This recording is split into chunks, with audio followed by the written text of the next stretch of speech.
All right, we're going to end up here in Proverbs. Let's get going. We'll finish this. Father, bless now our lesson in Proverbs, and that we would learn something and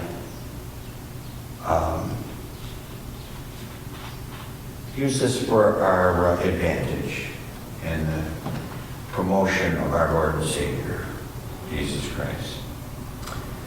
A metaphor, this synonymous, to show or compare. This is where we ended last week. Such as a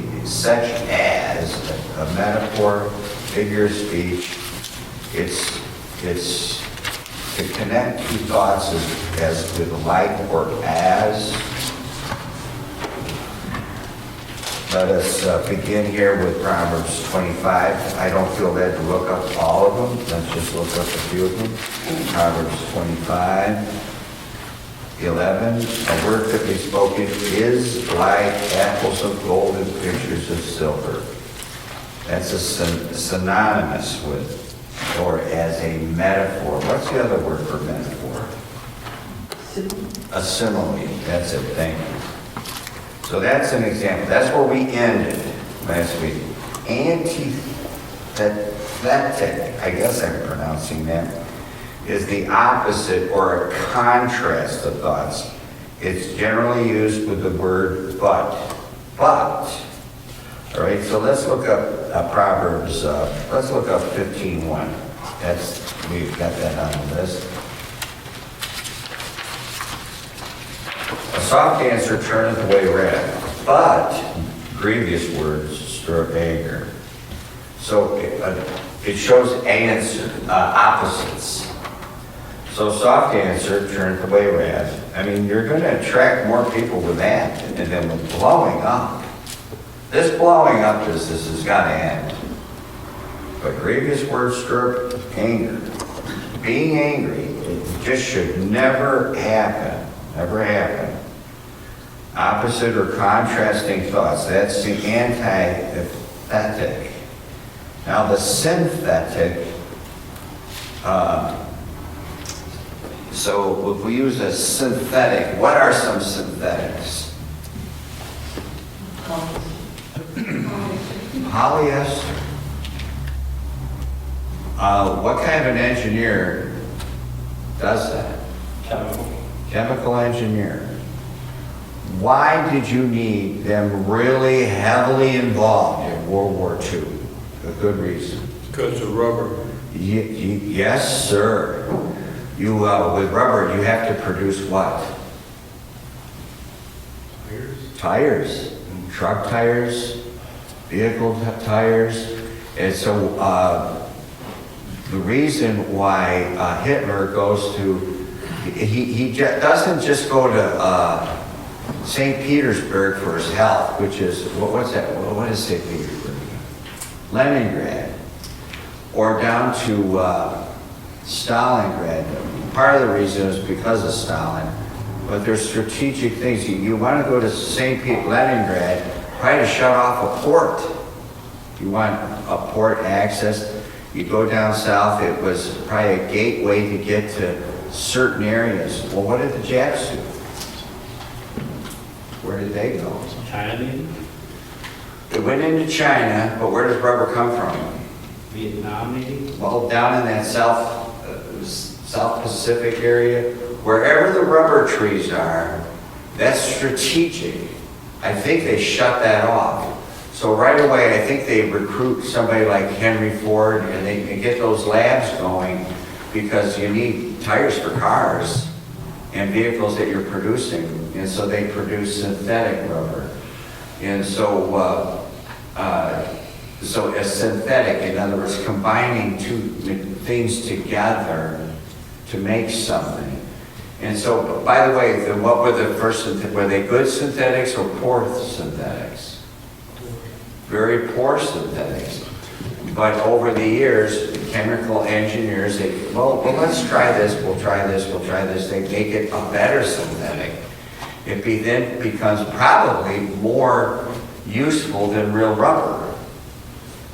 The synthetics improve, so now you have these radial tires that lasted 40,000 miles, and, you know, they would last 10,000, then 20, 30, it lasts 40,000. Do they make tires that last 60,000?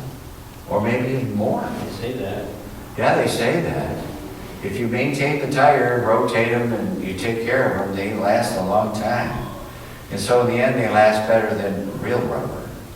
And so the synthetics get this, but it puts a thought together. The synthetic is putting this thing together.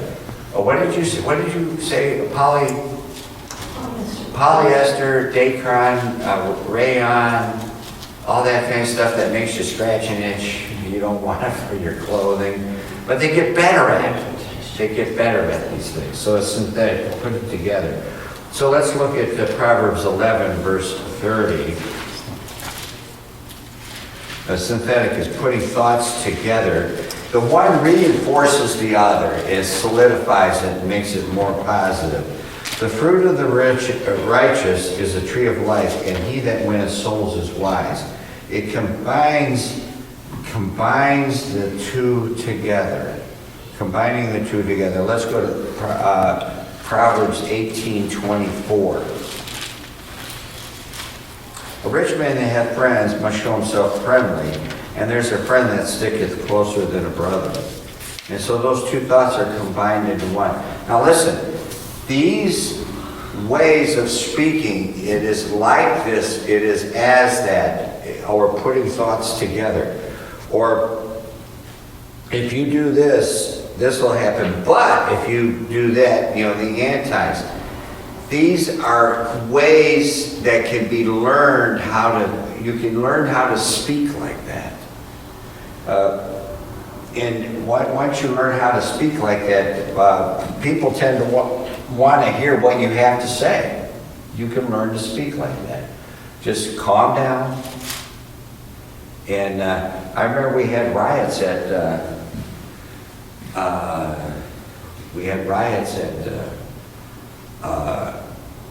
Cleveland State. By the way, when were the riots at the university? Not Cleveland State, near here. Kent, and when did that happen? 70s. I think it was May 4th. Yeah, Is it May 4th? yeah. 1970? Something like that. The day after that, every brick on the buildings down Euclid and around the corner on campus had an 8x10 flyer stuck to it, the same flyer. You know, we're coming, the commies are coming here. We're coming here, we're going to have riots. And they ended up shutting the university down. The engineering department did not shut down. They continued to hold classes. But they had their rights. Now, why did I bring that up? I can't even remember why I brought it up. Anyway, learning how to speak. Synthetics. Yeah, I don't know. I can't remember. I wrote down one thing, a few things here. Metaphor, figure of speech in which a term is transferred from the object it ordinarily designates to an object it may designate by comparison, such as like or as. It's probably something I just copied out of the dictionary. Here's another way of expressing things. Here's an expression: the evening of life. Or the sun is setting on life. You know, showing the evening of life. I mean, the wife and I, we are at the evening of life. My shadow is getting longer. When you're at the prime of life, how big of a shadow do you cast? Mm-hmm. So you don't cast a shadow, it's new. And the shadow's just the size of what's above you, that's it. That's it. But we're at the evening of life. The shadows get longer. See, people connect with that. They connect with that. Words paint pictures. Words paint pictures. Those kind of things can be learned. They can be learned.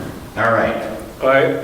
About shadows and when you're small and it's in the morning the shadow points to the west. In the evening, it points towards the east. A long shadow toward the east is you're kind of old or tall.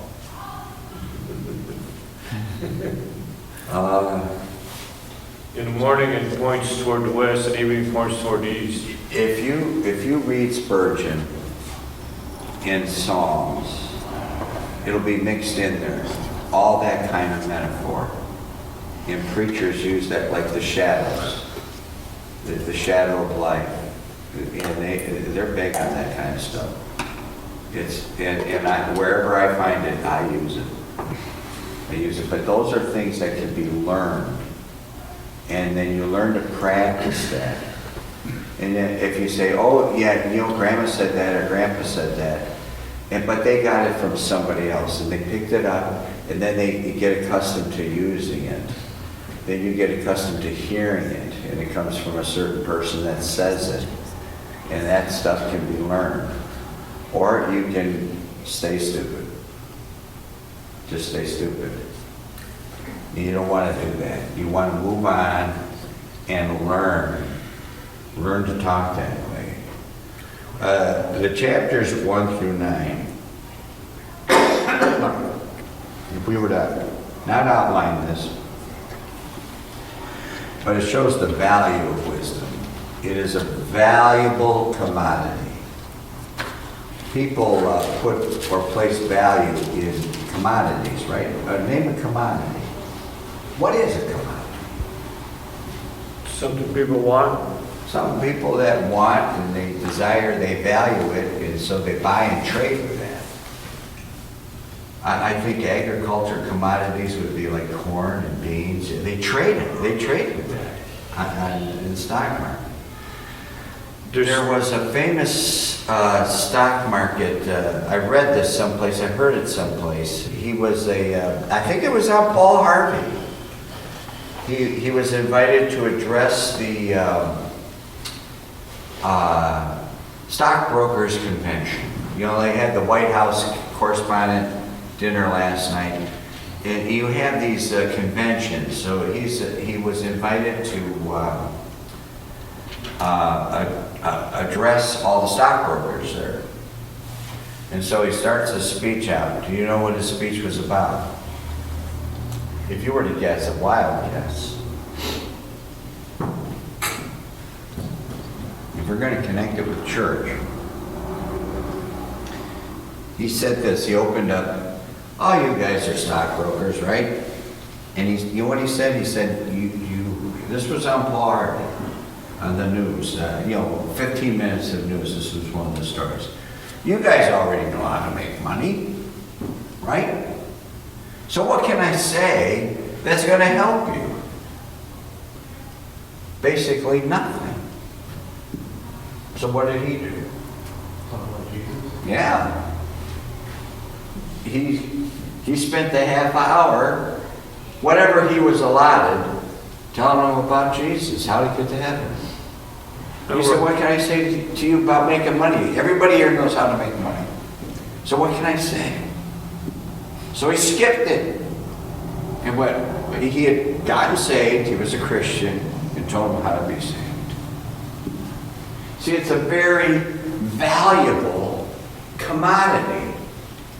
And so they heard a different story and about a different valuable commodity. And so chapters 10 through 29, these are some topics that are very valuable commodities. One is the tongue. It speaks of the tongue. There's whole chapters about the tongue.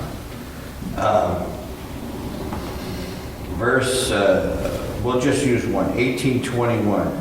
Death and life are in the power of the tongue, and they that love it shall eat the fruit thereof. Death and life are in the power of the tongue. The tongue's a powerful thing. You can kill somebody with your tongue, or you can bring life with your tongue. It's like this. Can't you do better? See how that demeaning that is, and it's put down. And some people are raised with that, and that's all they know. That's all they know. And, but a little child said, boy, that's really a good job. Is it the best the job that a 2-year-old or a 3-year-old, a 4-year-old can do? Death and life are in the power of the tongue. Work, 19 verse 24. All about work. A slothful man hideth his hand in his bosom, and will not so much as bring it to his mouth again. We can get to the point where we become slothful. If you're able to allocate work and then you become, well, I'll just go play. And then they can become very slothful. But some people are just that way all the time. Their whole life has been that way. Just there's an L word for that, lazy. Diligent, 19 verse 15. Slothfulness casteth into a deep sleep, and an idle soul shall suffer hunger. So it's talking about there, if this is the results of being slothful, that should encourage you. You better be diligent. Diligence. Otherwise you'll end up like that. Having friends, and we've already read this, a man that hath friends must show himself friendly. And there's a friend that sticketh closer than a brother. Obviously that's pointing towards Jesus. But, and then showing yourself friendly really helps. There's lots and lots of verses about children. And we preached on this stuff generally on a Wednesday. Sometimes we'll do it as a Sunday school lesson. Train up a child in the way he should go. When he is old, he will not depart from it. As one that is well known. Verse 15, the same foolishness is bound in the heart of a child, but the rod of correction shall drive it far from him. Now I've been corrected on that. The rod of correction is not a rod. If thou beatest a child, he shall not what? Die. You beat the kid, he's not going to die. All right? And we have those that argue the fact and argue about it and say, well, that doesn't mean this thing, it doesn't mean that. Well, then what in blazes does it mean? What does it mean? Well, I know one thing. If you spank him with the rod or something, you're not going to get nervous when you raise your hand, and you don't want to hit him with your hand. Yeah, you don't necessarily want to do that. You want to do it the right way. And usually one or two, no more than a half a dozen really good ones. They learn, I don't want to get that anymore. It straightens them out. Sexuality. As a jewel of gold in a swine's snout, so is a fair woman which is without discretion. So it speaks of those types of things throughout this. It talks about money and wealth. 19 verse 14. House and riches are the inheritance of fathers, and a prudent wife is from the Lord. So wealth.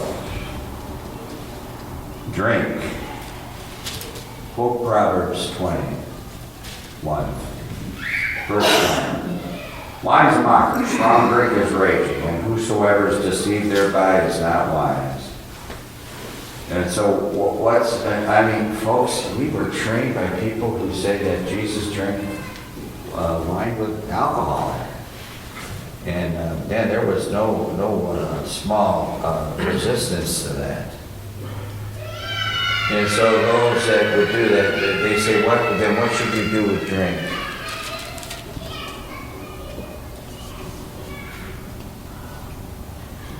What should you do with the booze? Pour it out. Huh? Pour it out. Dump it. They preach abstinence. Just never drink it. Just don't drink it. Ever. Ever. I was told about somebody that drank something and then they got a little note as a result of it, an anonymous note saying, I thought you were a Christian. Folks, people are watching. People are watching. Happiness. Proverbs 15, verse 13. A merry heart maketh a cheerful countenance, But by sorrow of the heart, the spirit is broken. There's droves of brokenness. So we just got I just had received a call. We erased the call. I called back and I made the call. And people that we've known a long time, they come into church here a long time. One of them has broken it off and never spoken to him again. Broke off, never spoke to him again. Another one,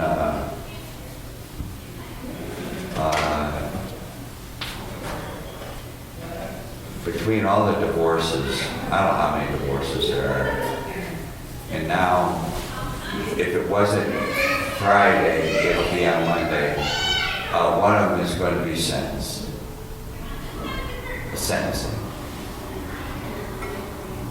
And people just can't obey, they can't make it to church, they don't want to listen. They think that if they come in here, everything's going to be peaches and roses after 3 sermons. Well, what does the sentencing mean? They're going to jail. They're showing up for the sentencing so they know how long they're going to go. And they're driving almost out of the country to get there for the sentencing. And people we all know, this stuff it goes on. Well, don't you just want to be happy? Look at chapter 15, verse 16. Better is little with the fear of the Lord than great treasure and trouble therewith. And if you think that stuff doesn't go on, it goes on in lost people, it goes on in the church, it's a mess. All right, the guidance of God, Proverbs 17:10. A reproof entereth more into a wise man than 100 stripes into a fool. That was the very first verse I memorized in the Bible. That was the first verse I ever memorized. All of my memory verses in Proverbs are marked in green. But when I went to a Wednesday, started going to Wednesday prayer, this was the memory verse that was given for, I don't think it was for the week, it was for the month. They memorized one a month when they were in these chapters. But I never forgot the verse. I did memorize it. I believe I stood up in church and quoted it. I think they took turns doing that. A reproof that entered more into a wise man than 100 stripes into a fool. Never forgot it. Once you get it, that word have I hid in my heart that I might not sin against thee. Right? So it's God guides. If you follow that guidance, chances are you'll come through clean. What will upset all that though? You say, well, why did this happen anyway? Sin. No, you didn't sin. You didn't sin. You followed all this. What can mess it up? The devil. Devil hates you, and he'll do whatever he can to mess it up. The blessings of wisdom. 19 verse 8. He that getteth wisdom loveth his own soul. He that keepeth understanding shall find good. That would be a putting thoughts together to make it solidified. One complements the other. The blessings of wisdom. And then let's turn the page and let's end this. Proverbs 31 is the virtuous woman. And all out virtuous woman. That again is a virtuous woman is more valuable than rubies. And so I think that it begins in verse 10.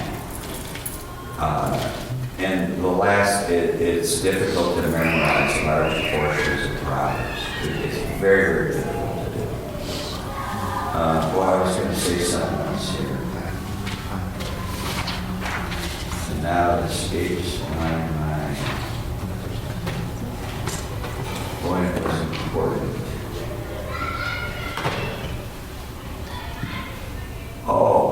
I was going to bring on the home. You went to homeschool.